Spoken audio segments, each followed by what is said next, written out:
Hey there, Scott with HVAC Technician Sales Secrets. Today, I want to talk to you and bring you back to ethics.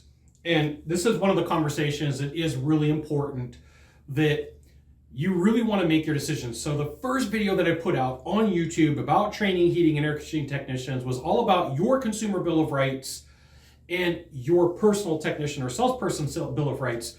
But there's going to be times that your ethics are pushed, whether it's from your owner, whether it's from a trainer, whether it's from a homeowner or a business owner. I just want to take you through a couple of scenarios, okay? So these are things that you're going to want to make your decision on today about what you want to do and how you're going to interact. Now, I have to tell you, there's plenty of really good companies out there in this industry. There's a few really bad ones, and occasionally there's a bad owner or there's a bad manager. So the reason I'm bringing you to this ethical conversation is because there's going to be a point where you have to make a decision. You're sitting at the equipment, you're sitting across the table, you're in the kitchen, you're belly to belly with a buyer, and there's some things that are going on that are really going to push your boundaries. So let's start with one. You have an owner that says you have to set a lead no matter what. Well, that's a decision that you're going to have to make of what you're going to do. I do know that there are some owners in this industry that are not so nice people, and the only thing they care about is if you set a lead. That's a decision for you, right? I can't be the moral police for heating and air or plumbing or electrical or the world, but I know what decision that I would make. I'm sitting with a homeowner, a consumer, a business owner, and I have to do the right thing for them, okay? There's gonna be times where other technicians are asking you to do things. I remember there was a time where a technician called me out and said, hey, there's a crack in a heat exchanger. Do heat exchangers crack? Absolutely. But they put me on a buddy check, and he was like, hey, Scott, I really need this system. I need the money. There's not a crack in the heat exchanger. And I said, hey, look, I am putting my name on this. I am signing off on a document that it's there or not there. And if you're only living on a cracked heat exchanger or a failed compressor, I can't help you. I can't help you.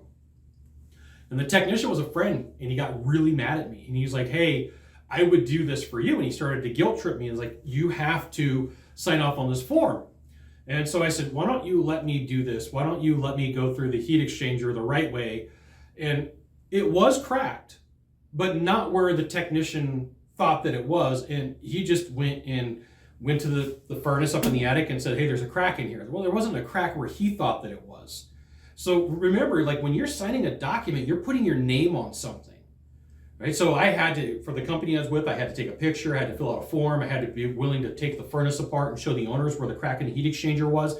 They were really cool about making sure that if somebody said that there was a crack, you had to show the homeowner if they wanted to see it, which is, that's their prerogative, it's their home, right? And in California, if someone says, you have to show me that crack, you have to show them where that crack is. And I was able to say, hey, look, technician didn't know that on this furnace, on this model, it's here on this bend and not on that one. So yeah, there is a crack, but it's not where the technician thought that it was going to be. Sometimes you're going to meet with a homeowner, and I have had some doozies thrown at me. I remember I went to a house, and let's say the part was $1,000. The homeowner said, I'll pay you half that amount if you charge me half as much. We had flat rate pricing, or whatever way you want to refer to it as, so there was no way for me to do it, and I would not have done it anyway. So you're going to have your ethics pushed by your business owner, by your peers, by your bank account, by the consumers that you meet with. Go back and think about your consumer bill of rights. Go back and think about hey, what are the things that I am willing to do? What are the things I'm not willing to do? What do I stand for? What do I not stand for? Because I promise you, there's going to be a time that you're sitting at a table and you're like, I could probably sell this, and I could probably walk away with a pile of money and a bunch of commissions. And you're going to know it's the wrong thing. You're going to know it's the wrong thing for your consumer. Now, I can't tell you what to do in that situation. I can tell you what I would do.